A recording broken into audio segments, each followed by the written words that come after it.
বাহাদুর শাহ জাফরের বংশধরদের ভরণপোষণ কেন করত ব্রিটিশ সরকার? দিল্লির কিলা ছেড়ে তিনি মেহবুবে ইলাহির দরগাহতে এসে পৌঁছেছেন এ খবর পেয়েই তড়িঘড়ি বাদশাহর সামনে হাজির হয়েছিলেন হজরত খাজা শাহ গুলাম হাসান। সেটাই ছিল তৈমুর বংশের উত্তরসূরি সম্রাট বাবর শাহজাহানদের বংশধর বাহাদুর শাহ জাফরের শেষবারের মতো দিল্লির লালকেল্লা ছেড়ে বেরিয়ে আসা। দিনটা ছিল 1857 সালের 19শে সেপ্টেম্বর। তার নানার বর্ণনা করা ওই ঘটনা নিজের মায়ের মুখে অনেকবার শুনেছেন খাজা হাসান নিজামী। তার নানা বা মায়ের বাবা খাজা শাহ গুলাম হাসান চিশতি ছিলেন শেষ মুঘল সম্রাট বাহাদুর শাহ জাফরের আধ্যাত্মিক পথ প্রদর্শক। আর যে মেহবুব ইলাহির দরগাহর কথা লিখে গেছেন খাজা হাসান নিজামী, সেটি খাজা নিজামুদ্দিন চিশতির দরগাহ। হাসান নিজামী লিখেছেন, তার চেহারায় তখন হতাশা আর উদ্বেগের ছাপ স্পষ্ট। মাত্র কয়েকজন হিজড়া এবং মোট বাহক তার সিংহাসন বয়ে নিয়ে আসার জন্য সঙ্গে এসেছিলেন। তার পোশাক ধুলোমলিন, তার সফেদ দাড়িতেও ময়লা লেগেছিল। সম্রাট 3 দিন অভুক্ত। সম্রাট দরগাহতে এসেছেন শুনেই আমার নানা তার সামনে নিজেকে পেশ করলেন। আমার নানাকে দেখে তার মুখে একটা মলিন হাসি ফুটে উঠল। সম্রাটের সামনে বসে তার শরীর স্বাস্থ্যের অবস্থা সম্পর্কে খোঁজ নিলেন তিনি। লিখেছেন হাসান নিজামী। তার লেখা বইটি হিন্দিতে অনুবাদ করেছিলেন উমরাও সিং কার্নিক, আর ইতিহাসবিদ রানা সাবভিও বইটি ইংরেজি অনুবাদ করেছেন। ইতিহাসবিদ রানা সাবভির করা ইংরেজি অনুবাদে সেদিনের ঘটনার বিবরণ এরকম: বেশ কিছুক্ষণ এক নাগারে কথা বলার পরে একটা সময় বাহাদুর শাহ জাফর খাজা শাহ গুলাম হাসান চিশতিকে জিজ্ঞাসা করেছিলেন, আমি 3 দিন কিছু খাইনি, বাড়িতে যদি কিছু খাবার থাকে আমাকে এনে দিতে পারেন। হাসান নিজামী লিখেছেন, আমার নানা জবাব দিয়েছিলেন, মৃত্যুর কিনারায় দাঁড়িয়ে কেউই রান্না করে উঠতে পারেনি, তবুও যা আছে আমি এখনই নিয়ে আসছি। নিজের ঘরে গিয়ে শাহ গুলাম হাসান চিশতি জানতে পারেন যে ঘরে কয়েকটি বেসনের রুটি আর মূলোর আচার ছাড়া আর কিছুই নেই। সেটাই একটা রেখাবে সাজিয়ে সম্রাটের সামনে হাজির করেছিলেন তিনি। সেই খাবার খেয়ে ঈশ্বরকে ধন্যবাদ জানিয়ে হজরত নিজামুদ্দিনের দরগাহ থেকে বেরিয়ে হুমায়ুনের সমাধির দিকে রওনা হয়েছিলেন বাহাদুর শাহ জাফর। এদিকে বাহাদুর শাহ জাফর, তার স্ত্রী ও কয়েকজন সন্তান হুমায়ুনের সমাধিতে রয়েছেন। সে খবর পেয়ে ব্রিটিশ বাহিনীর মেজর উইলিয়াম হডসন তার বাহিনী নিয়ে ঘিরে ফেলেন সমাধি। ব্রিটিশ বাহিনী তার এবং তার স্ত্রী সন্তানদের জীবনহানি ঘটাবে না এই শর্তে আত্মসমর্পণে রাজি হন বাহাদুর শাহ। হুমায়ুনের সমাধি থেকে পরিবারসহ বেরিয়ে আসেন তিনি 1857 সালে 20শে সেপ্টেম্বর। জাফর পুত্রদের হত্যা। ভারতের শেষ মুঘল সম্রাটকে গ্রেপ্তার করে যখন দিল্লির দিকে নিয়ে আসা হচ্ছে, তখন এই মেজর হডসনের কাছে খবর আসে যে সম্রাটের আরও কয়েকজন পুত্র এবং এক নাতি তখনও হুমায়ুনের সমাধিতে অথবা তার কাছাকাছি লুকিয়ে আছেন। কর্নেল ম্যালেসন সম্পাদিত 1897 সালে প্রকাশিত 6 খণ্ডের ইন্ডিয়ান মিউটিনি অফ 1857-58 নামক বইয়ে লেখা হয়েছে, সম্রাটের পুত্র ও নাতিদের লুকিয়ে থাকার খবর পেয়ে মেজর হডসনের মধ্যে একটা পাশবিক প্রবৃত্তি জেগে উঠল। তার মনে হয়েছিল যে এরা ক্ষমার যোগ্য হতে পারে না। পরদিন সকালে বাহিনীর জেনারেলের অনুমতি নিয়ে লেফটেন্যান্ট ম্যাকডাওয়েল সহ 100 জনের একটা বাহিনী ও 2 গুপ্তচর মুন্সি রজব আলী ও ইলাহি বক্স মির্জাকে নিয়ে মেজর হডসন আবারও রওনা হলেন হুমায়ুনের সমাধির দিকে। লিখেছেন কর্নেল ম্যালেসন। সেখানে সম্রাটের 2 পুত্র মির্জা মুঘল, মির্জা খিজর সুলতান এবং নাতি মির্জা আবু বকর এর সন্ধান পাওয়া গেল। আগের দিনই সম্রাট নিজে আত্মসমর্পণ করেছেন। তাই পরের দিন খুব বেশি বেগ পেতে হয়নি ব্রিটিশ বাহিনীকে। এই তিনজনকে গ্রেপ্তার করে মেজর হডসনের বাহিনী যখন প্রায় দিল্লিতে পৌঁছে গেছে, তখন এক সৈনিকের কাছ থেকে পিস্তল নিয়ে নিজে গুলি করে সম্রাটের দুই পুত্র আর নাতিকে হত্যা করেন মেজর হডসন। যেখানে বাহাদুর শাহ জাফরের দুই পুত্র এবং এক নাতিকে হত্যা করা হয়, দিল্লির এই এলাকার নাম এখন খুনি দরওয়াজা। এছাড়া মির্জা কুরাইশ, মির্জা আবদুল্লাহ সহ সম্রাটের কয়েকজন পুত্র কন্যা দিল্লি থেকে পালিয়ে যেতে সক্ষম হয়েছিলেন বলে জানা যায় ভারতের ন্যাশনাল আর্কাইভসে রাখা সেই সময়কার ব্রিটিশ নথিপত্র এবং হাসান নিজামির লেখা বেগমাত কে আসুন বইটি থেকে। বাহাদুর শাহর নির্বাসন। বাহাদুর শাহ জাফরকে গ্রেপ্তারের পর এরকম একটা পরিকল্পনা হয়েছিল যে বিচারের আগেই তাকে লাহোরে সরিয়ে দেয়া হোক। তবে শেষমেশ ব্রিটিশ সরকার সিদ্ধান্ত নেয় যে বিচারই করা হবে বাহাদুর শাহ জাফরের। যে দিল্লির লালকিল্লা ছিল মুঘল সম্রাটদের নিজস্ব মহল আর দরবার, সেখানেই 1858 সালের 27শে জানুয়ারি তার বিচার শুরু করে ব্রিটিশ সরকার। বিচারে দোষী সাব্যস্ত হওয়ায় বাহাদুর শাহ জাফরকে নির্বাসনের সাজা দেয়া হয়। ব্রিটিশ সরকার অবশ্য চেয়েছিল যে গোটা মুসলমান বংশটিকেই নির্বাসনে পাঠানো উচিত। ভারতের তৎকালীন রাজধানী কলকাতার ফোর্ট উইলিয়ামের বিদেশ দপ্তর 1858 সালের 30শে এপ্রিল একটি চিঠি পাঠিয়েছিলেন ভারত সরকারের সচিবকে, যেখানে তারা ব্যাখ্যা দিয়েছিল যে কোনো বাহাদুর শাহ জাফর সহ জাফর সহ পুরো বংশটিকেই চিরতরে ভারতের মানুষের মন থেকে মুছে দেয়া দরকার। সেই নথিতে লেখা হয়েছিল যে বিদ্রোহে কার কী ভূমিকা ছিল সেটা বিচার না করে মুঘল পরিবারের যে যেখানে আছে সবাইকে নির্বাসনে পাঠানো হোক, যাতে ভবিষ্যতে তারা অথবা তাদের কোনো বংশধর ব্রিটিশ সরকারের বিরুদ্ধে কোনো বিদ্রোহের নেতৃত্ব না দিতে পারেন। সরকার অবশ্য সিদ্ধান্ত নেয় যে শুধুমাত্র বাদশাহ এবং তার পরিবারের কয়েকজন সদস্যকেই রেঙ্গুনে নির্বাসনে পাঠানো হবে। দিল্লি থেকে প্রথমে ইলাহাবাদ, সেখান থেকে কলকাতা হয়ে জাহাজে চাপিয়ে রেঙ্গুনে নির্বাসনে পাঠানোর পরিকল্পনা চূড়ান্ত হয়। সম্রাটের সঙ্গে স্ত্রী, পুত্র ও পুত্রবধূও নির্বাসনে। দিল্লির তৎকালীন কমিশনার সিবি সন্ডার্স কলকাতার ফোর্ট উইলিয়ামে একটি তালিকা পাঠিয়েছিলেন যাদের রেঙ্গুনে নির্বাসনের জন্য দিল্লি থেকে রওনা করা হচ্ছে। সেই তালিকায় বাহাদুর শাহ জাফর সহ তার পরিবারের মোট 8 জন, সম্রাটের হারেম থেকে মোট 5 জন নারীর নাম ছিল। পুরুষ এবং নারী পরিচারক মিলিয়ে আরও মোট 16 জনের নাম ছিল সে তালিকায়।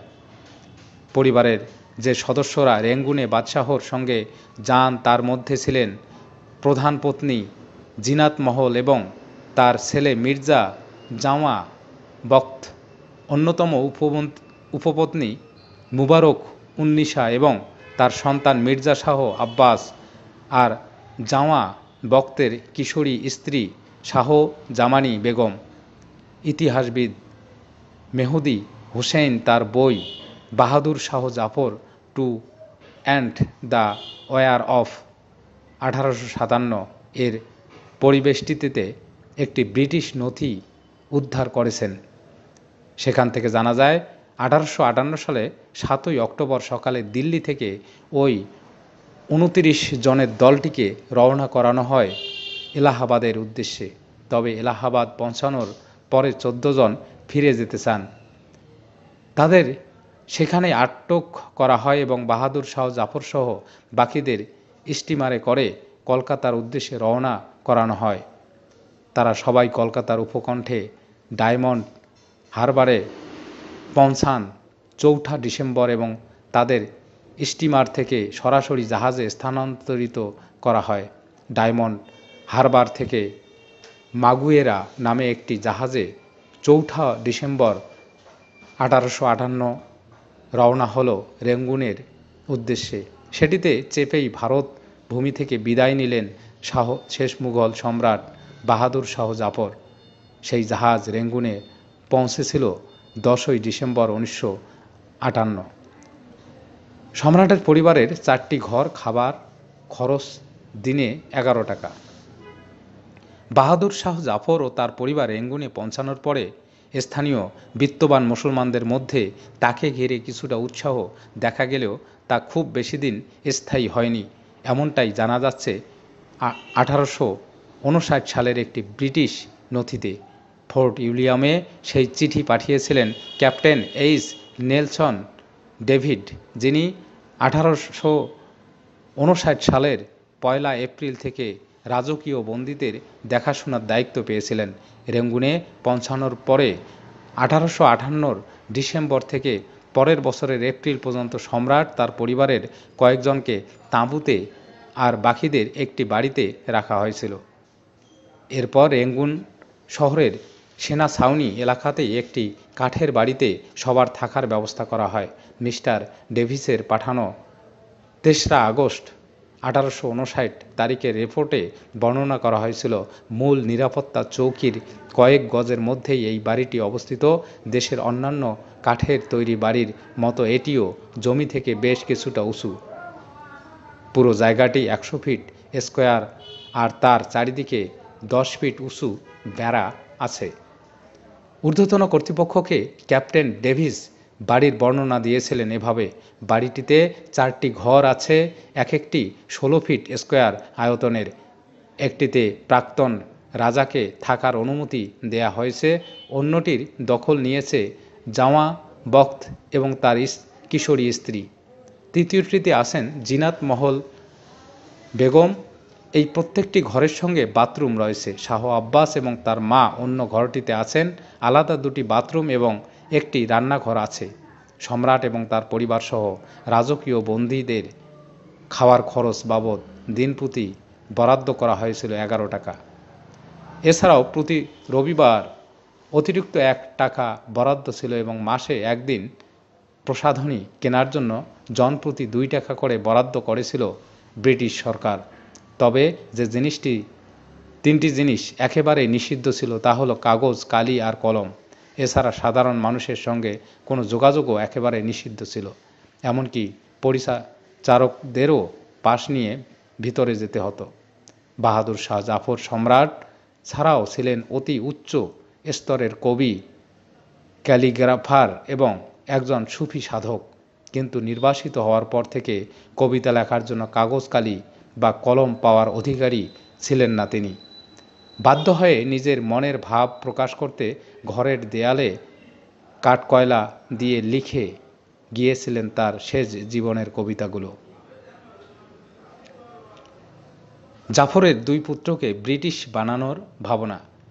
লেনসন ডেভিস কলকাতায় কর্মকর্তাদের কাছে যে 11 পাতার রিপোর্ট পাঠিয়েছিলেন তাতে সম্রাটের 2 পুত্রকে নিয়ে একটি অদ্ভুত পরিকল্পনার অবতারণা করেছিলেন মিস্টার ডেভিস। তিনি সরকারের কাছে প্রস্তাব দিয়েছিলেন যে বাহাদুর শাহ জাফরের 2 পুত্রকে ব্রিটিশ শিক্ষায় শিক্ষিত করে তুলে তাদের যাতে অ্যাংলিসাইজড রাজা হিসেবে সামনে নিয়ে আসা যায়। এই প্রস্তাব দেওয়ার আগে দিল্লির প্রাক্তন রাজার 2 পুত্রের জ্ঞানের পরিধি নিয়েও কিছু কথা লিখেছিলেন তিনি। মিস্টার ডেভিস লিখেছিলেন, 2 ছেলের মধ্যে বড় মির্জা জাওয়া বখত একটু হামবরা ভাব দেখাতেন, তবে তিনি এবং তার সৎ ছোট ভাই দুজনেই একেবারেই অজ্ঞ ছিলেন। বড়জন সামান্য হলেও ফার্সি লিখতে পড়তে পারতেন, কিন্তু একেবারে সাধারণ বিষয়েও তাদের কোনো জ্ঞান ছিল না। এমনকি তাদের নিজের দেশের সীমানা কতটা সেটাও তারা জানতেন না। তবে দুজনের মধ্যেই জানার ইচ্ছা ছিল প্রবল। এই 2 ভাইয়ের জানার ইচ্ছা দেখে মিস্টার ডেভিস মনে করেছিলেন যে 2 রাজপুত্রকে যদি ইংল্যান্ড পাঠানো যায় তাহলে ব্রিটিশ শিক্ষায় শিক্ষিত হয়ে ব্রিটিশদের পছন্দ করবে এমন 2 মুঘল রাজপুত্র গড়ে তোলা যাবে। তবে কলকাতায় বড়লাট অর্থাৎ গভর্নর জেনারেলের দপ্তরে রেঙ্গুন থেকে ওই প্রস্তাব এসে পৌঁছানোর পরেই তা পত্রপাঠ খারিজ হয়ে গিয়েছিল। যেসব তুচ্ছ বিষয় সরকারের জানার দরকার নেই তা যেন এরপর থেকে নিজের চিঠিতে আর না লেখেন মিস্টার ডেভিস, এটা স্পষ্ট করে জানিয়ে দেওয়া হয়েছিল। মিস্টার ডেভিসের পরবর্তী কিছু রিপোর্ট থেকে জানা যায় যে সম্রাটের 2 সন্তানের ইংরেজি শিক্ষা চলছিলই। তারা নিয়মিত মিস্টার ডেভিসের বাড়িতেও যেতেন। সম্রাটের মৃত্যু। সম্রাট বাহাদুর শাহ জাফরকে যখন রেঙ্গুনে নির্বাসনে পাঠানো হলো তখন তার বয়স 83 বছর। শরীর স্বাস্থ্য মন স্বাভাবিকভাবেই ভেঙে গেছে তখন। ব্রিটিশ সরকারের অবশ্য নিয়মিত খেয়াল রাখত তাদের হাতে বন্দী দিল্লির প্রাক্তন রাজার শরীরের দিকে। শারীরিক অবস্থার রিপোর্টও পাঠানো হতো ঊর্ধ্বতন কর্মকর্তাদের কাছে। মিস্টার লেনসন ডেভিস তার চিঠিতে লিখেছিলেন যে বাহাদুর শাহ জাফরের নিয়মিত স্বাস্থ্য পরীক্ষা করাতেন রেঙ্গুনের সিভিল সার্জন। আবার তিনি এও লিখেছিলেন যে দিল্লির রাজা এবং তার কিশোরী পুত্রবধূ শাহ জামানি বেগম সামান্য কারণেই ডাক্তার দেখাতে চাইতেন। বৃদ্ধ সম্রাটের কথা বুঝতে কিছুটা অসুবিধা হতো মিস্টার ডেভিসের, কারণ তার দাঁত পড়ে গিয়েছিল। তবে 1862 সালে মাঝামাঝি সময়ে থেকে খুব দ্রুতই স্বাস্থ্যের অবনতি হতে থাকে তার। অবশেষে সে বছরেই 7ই নভেম্বর মৃত্যু হয় শেষ মুঘল সম্রাট বাহাদুর শাহ জাফরের। এবারে তাকে দাফন করার পালা। এ নিয়ে ব্রিটিশ কর্মকর্তাদের মনে প্রথমেই যে ভয়টা ঢোকে তা হলো খুব দ্রুত এবং যথাসম্ভব গোপনে কবর দেওয়ার ব্যাপারটা সেরে না ফেলতে পারলে স্থানীয় মুসলমানদের মধ্যে প্রতিক্রিয়া হতে পারে। তাকে কবর দেওয়ার পরের দিন রাজধানীর কলকাতায় সরকারের কাছে পাঠানো এক চিঠিতে লেখা হয়েছিল সে আশঙ্কার কথা। সম্রাটের মৃত্যুর খবর দিল্লিতে পৌঁছেছিল প্রায় 2 সপ্তাহ পরে 20 নভেম্বর। প্রাথমিকভাবে কবরের জায়গাটা বাঁশ দিয়ে ঘিরে দেয়া হয়েছিল, কিন্তু কিছুদিনের মধ্যেই সেই বাঁশের বেড়া ভেঙে নষ্ট হয়ে যায়। কবরের ওপরে জন্মায় ঘাসের পুরু আস্তরণ। ক্রমশ হারিয়ে যায় শেষ মুঘল সম্রাটের কবরটি। কিন্তু বাহাদুর শাহ জাফরের মৃত্যুর প্রায় 40 বছর পর বিষয়টি নিয়ে আবারও চিঠি আদান প্রদান শুরু হয়। মোটামুটিভাবে একটি স্থান নির্ধারিত হয় যেখানে একটি ফলকও বসানো হয়। আর 1991 সালে সেখানে মাটি খুঁড়তে গিয়ে পাওয়া যায় আসল কবরটি, উদ্ধার হয় তার কঙ্কালও। এখন সেখানে নির্মিত হয়েছে বড়সড় সমাধিক্ষেত্র। বাহাদুর শাহর মৃত্যুর পরে পরিবারের অশান্তি। সম্রাটের মৃত্যুর পরেই তার পরিবারে নেমে এসেছিল তুমুল অশান্তি। অবস্থা এমন পর্যায়ে পৌঁছেছিল যে কেউ কারো সঙ্গে কথা পর্যন্ত বলতেন না। সেই অশান্তির কিছুটা বিবরণ ব্রিটিশ নথিতে পাওয়া যায়। মিয়ানমারের জাতীয় আর্কাইভসে সে নথি খুঁজে পেয়েছেন লেখক উইলিয়ামস ডালরিম্বল। মিস্টার ডালরিম্বল লিখেছেন, জাফরের মৃত্যুর পরে মুঘল রাজকীয় পরিবারে যা অবশিষ্ট ছিল তা খুব কম সময়ের মধ্যেই ভেঙে পড়ল। ক্যাপ্টেন ডেভিস কলকাতায় পাঠানো তার রিপোর্টে লিখেছিলেন যে সভ্যতার প্রতিনিধিত্ব তারা করে মুঘলদের মধ্যে তারই প্রতিফলন দেখা যাচ্ছে এখন। এই নথিতে মিস্টার ডালরিম্বল দেখেছেন যে বেগম জিনাত মহলের সঙ্গে তার ছেলে এবং পুত্রবধূর ভয়াবহ ঝগড়া চলছিল। সম্রাটের পত্নী একদিকে জামা বখত এবং তার স্ত্রী দ্বিতীয় একটা গোষ্ঠী এবং সম্রাটের সর্বকনিষ্ঠ পুত্র শাহ আব্বাস ও তার মা এবং নানি তৃতীয় একটা পক্ষ। 3টি পক্ষই নিজেদের ঘর পৃথক করে নিয়েছেন। রান্না খাওয়াও আলাদা হয়ে গেছে এবং বলতে গেলে কোনো কথাবার্তাই নেই এক পক্ষের সঙ্গে অপর পক্ষের, লিখেছেন মিস্টার ডালরিম্বল। ওই একই সময়ে বাহাদুর শাহ জাফরের পুত্রবধূ শাহ জামানি বেগম ধীরে ধীরে অন্ধ হয়ে যেতে শুরু করেন। সেই অবস্থাতেও তাকে পারিবারিক পোশাক গয়না বন্ধক রেখে নিজের ও সন্তানদের খাবারের জোগাড় করতে হতো। মিস্টার লেনসন ডেভিস তার রিপোর্টে লিখেছিলেন যে 1872 সালের মধ্যে সম্পূর্ণ অন্ধ হয়ে যান শাহ বেগমের জামানি বেগম। অন্যদিকে সম্রাট পত্নী জিনাত মহল নিজের অর্থেই একটা বাড়ি কিনে সেখানেই একাকী জীবনযাপন শুরু করেন। সঙ্গে 2-3 জন পরিচারক থাকতেন। জিনাত মহল একটা সময়ে সরকারের কাছে আবেদন করেছিল যে জামা বখতের অত্যাচারে অতিষ্ঠ হয়ে তিনি ভারতে ফিরে যেতে চান। স্বাভাবিকভাবেই সে আবেদন খারিজ হয়ে যায়। ধীরে ধীরে আফিমের নেশা করতে শুরু করেন সম্রাট পত্নী। আর সম্রাটের কনিষ্ঠ পুত্র শাহ আব্বাসের সঙ্গে বিয়ে হয় রেঙ্গুনের স্থানীয় এক মুসলমান ব্যবসায়ীর কন্যার। তারা আলাদাভাবেই বসবাস শুরু করেন। এটি অবশ্য শাহ আব্বাসের প্রথম বিয়ে। পরে তিনি অন্তত আরও 2টি বিয়ে করেছিলেন। বাহাদুর শাহ জাফরের মৃত্যুর প্রায় 20 বছর পরে তার প্রিয় স্ত্রী জিনাত মহলকেও প্রায় একই জায়গায় দাফন করা হয়। তাদের বড় পুত্র মোগল সাম্রাজ্যের উত্তরাধিকারী হিসেবে যাকে একসময় স্থির করেছিলেন সম্রাট নিজেই, সেই মির্জা জাওয়া বখত মাত্র 42 বছর বয়সে হার্ট অ্যাটাক হয়ে মারা যান। তার কবরও বাবা মায়ের কবরের কাছাকাছি কোনো এক জায়গায় ছিল। সম্রাটের নাতি দিল্লিতে ভিক্ষা করতেন। শেষ মুঘল সম্রাট বাহাদুর শাহ জাফর ও তার পরিবারের রেঙ্গুনে নির্বাসনে পাঠানোর পর থেকে তার পরিবারের প্রায় সব খরচাই দিত ব্রিটিশ সরকার। জাওয়া বখতের ছেলেমেয়েদের মধ্যে সব থেকে বড় সন্তান জামশিদ বখত। বিয়ের আগে তাকে মাসিক 150 টাকা করে পেনশন দিত সরকার। বিয়ের পরে মাসিক 250 টাকা করে, বাড়ি ভাড়া ইত্যাদি জন্য আরও মাসিক 100 টাকা করে, তার স্ত্রীর জন্য 100 টাকা পেনশন ধার্য করে। মুঘল বংশের যেসব সদস্য বেনারস বা দিল্লিতেই থেকে গিয়েছিলেন মাসিক ভাতা পেতেন তারাও।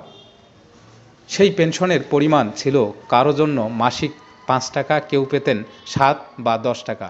ভারত সরকারের 1899 সালের বিদেশ দপ্তরের একটি নথি পাওয়া যায়, যেখানে দেখা যাচ্ছে যে দিল্লির সাবেক রাজপরিবারের 36 জন নারী সদস্যের জন্য মাসিক 5 টাকা করে পেনশন মঞ্জুর করা হচ্ছে। ইতিহাসবিদ হাসান নিজামী তার বই বেগমাত কে আঁসু বইতে দিল্লির এমন এক ভিখারির কাহিনী লিখেছেন, যাকে সন্ধ্যার অন্ধকারে ভিক্ষা করতে বেরুতে হতো। সেই ভিখারি কাল্লু খাস কি হাভেলি থেকে বেরিয়ে লাঠিতে ভর দিয়ে পক্ষাঘাতগ্রস্ত পা টেনে টেনে খুব ধীরে ধীরে সোজা জামা মসজিদের দিকে চলে যেতেন।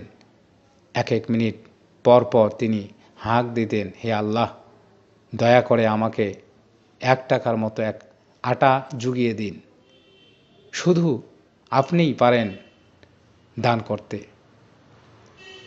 হাতে গোনা কয়েকজন ছাড়া দিল্লির বাসিন্দারা কেউই জানত না যে তিনি সম্রাটের আসল নাতি, এবং তার নাম মির্জা কামার সুলতান, লিখেছেন হাসান নিজামী।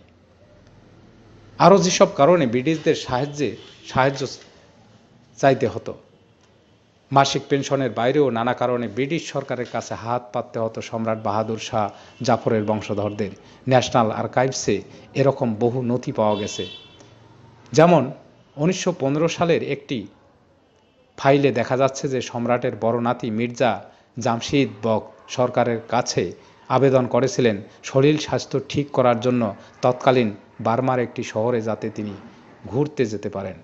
সে আবেদনের ভিত্তিতে তাকে 500 টাকা মঞ্জুর করেছিল সরকার। এর আগে সম্রাটের বড় ছেলে জাওয়া বখতের স্ত্রী শাহজামানি বেগমের দাফনের জন্য বাড়তি খরচের অনুমোদন চেয়ে চিঠি লিখেছিলেন রেঙ্গুনের রাজকীয় বন্দীদের দায়িত্বপ্রাপ্ত অফিসার। অন্যদিকে সম্রাটের ছোট পুত্র শাহ আব্বাস 1910 সালের 25শে ডিসেম্বর রেঙ্গুনে মারা যান। তার পরের বছর থেকে তার তৃতীয় স্ত্রী বিধবা জুম্মা বিবি মাসিক 40 টাকা পেনশন পেতেন। এ অর্থ দিয়ে জুম্মা বিবিকে বড়সড় সংসার চালাতে হতো, যে সংসারে ছিলেন বিধবা পুত্রবধূ আর 3 নাতি নাতনি। তবে 1913 সালে তিনি ভারতের মসলিপস্টনে ফিরে যেতে চান তার নিজের পরিবারের সদস্যদের কাছে। জাহাজ ভাড়া বাবদ 200 টাকা দেওয়ার আবেদন করেন জুম্মা বিবি। সেই আবেদন মঞ্জুরও হয়েছিল। যে পরিবারকে এত ভয় কেন তাদের পেনশন? বাহাদুর শাহ জাফরকে গ্রেপ্তার করার পর থেকে বারেবারেই ব্রিটিশ সরকারের নথিতে দেখা গেছে যে এই পরিবারের কেউ যাতে আবারও 1857 মতো কোনো বিদ্রোহে নেতৃত্ব দিতে না পারেন, তা নিয়ে একটা দুশ্চিন্তা ছিলই। যে পরিবারটিকে নিয়ে এতই ভয় ছিল, তাহলে কেন তাদের ভরণ পোষণের সব আর্থিক দায় নিয়েছিল ব্রিটিশ সরকার? সহায়তা এবং ভাতা দেয়া নিয়ে এমন কিছু ফাইল ভারতের ন্যাশনাল আর্কাইভসে পাওয়া যায়, যেখানে কর্মকর্তাদের মধ্যেও এই ব্যাপারে নানা মত ছিল যে তা বোঝা যায়। ইন্ডিয়ান হিস্টোরি কংগ্রেসের সচিব ও আলিগড় মুসলিম ইউনিভার্সিটির ইতিহাসের অধ্যাপক আলী নাজিম রেজাভি বলেছিলেন, বাহাদুর শাহ জাফরের সঙ্গে ব্যবস্থাটাই এরকম ছিল যে আপনার সব ক্ষমতা কেড়ে নেওয়া হচ্ছে, পরিবর্তে আপনাকে এবং আপনার পরিবারের বাঁচিয়ে রাখার দায়িত্ব আমাদের। এই ব্যবস্থা পারিবারিক পেনশনে, অর্থাৎ জাফরের পরে তার বংশধরেরাও এই পেনশন পাবেন, সেটাই ছিল বন্দোবস্ত। এক কথায় বলতে গেলে আপনি এবং আপনার বংশধরেরা আমাদের শাসনে, রাজনৈতিক ব্যবস্থায় নাক গলাবেন না, তা থেকে দূরে থাকবেন। পরিবর্তে আপনার পরিবারের প্রয়োজনগুলো আমরা দেখব, বলেছিলেন অধ্যাপক রেজাভি। এখন কোথায় মুঘল বংশের উত্তরসূরিরা? বাহাদুর শাহ জাফরের কয়েকজন পুত্রকে হত্যা করা হয়েছিল, অন্য কয়েকজন পুত্র কন্যা পালিয়ে গিয়ে প্রাণে বেঁচেছিলেন। দুই পুত্র তার সঙ্গে রেঙ্গুনে নির্বাসনে গিয়েছিলেন। তবে সম্রাট পরবর্তী তৃতীয় প্রজন্ম থেকে মুঘল বংশের উত্তরসূরিদের খুঁজে পাওয়া খুবই কঠিন কাজ, বলছিলেন ইতিহাসবিদ রানা সাফাতি। ভারতের ন্যাশনাল আর্কাইভসের নথি ঘেঁটে বিচ্ছিন্নভাবে বাহাদুর শাহ জাফরের পরবর্তী প্রজন্মের বংশধরদের কারো কারো খোঁজ পাওয়া যায়, তবে সম্পূর্ণ লতিকা জোগাড় করা কার্যত অসম্ভব। ওই বংশের সদস্যদের মাসিক ভাতা, পড়াশোনার খরচ বা বিয়ে অথবা কবর দেওয়ার মতো কাজে খরচ জোগানো নিয়ে 1925 সালে ব্রিটিশ সরকারের অনেকগুলি দপ্তরের মধ্যে ফাইল আদান প্রদান হয়েছিল। সেখান থেকে জানা যায় যে 1925 সালে প্রাক্তন রাজার পরিবারের 166 জন সদস্যকে পেনশন দেয়া হতো। অনেক নথি থেকে এটা স্পষ্ট যে তার বংশধরেরা ভারত, মিয়ানমার এবং সম্ভবত পাকিস্তানেও ছড়িয়ে পড়েছিলেন। এখন তারা কে কোথায় তা নির্দিষ্ট করে বলা অসম্ভব। যদিও কোনো কোনো ব্যক্তি ও পরিবার দাবি করে যে তারা মুঘল পরিবারের বংশধর, কিন্তু তাদের সে দাবি নিয়ে ইতিহাসবিদদের সন্দেহ যেমন আছে তেমনই তারা এটাও মনে করেন এই সব পরিবারগুলির দাবি সত্যও হতে পারে, আবার ভুয়াও হতে পারে। মুঘল পরিবারের ভুয়া উত্তরসূরি আগেও ধরা পড়েছে। অধ্যাপক আলী নাদিম রেজাভি বলেছিলেন, যে অবস্থায় মুঘল রাজ পরিবারের সদস্যদের দিল্লি থেকে পালাতে হয়েছিল, তখন তারা নিজেদের বংশ পরিচয় সংক্রান্ত প্রমাণ সঙ্গে রাখবেন এটা আশা করা যায় না। তারা তখন প্রাণ ভয়ে পালিয়েছেন। মুঘল সম্রাট পরিবারের বংশধর যে আসলে কারা তা প্রমাণ করা অসম্ভব। যারা দাবি করেছেন নিজেদের এই বংশধরের উত্তরসূরি হিসেবে, হতেই পারে সে সঠিক দাবি, আবার ভুয়া দাবিও হতে পারে।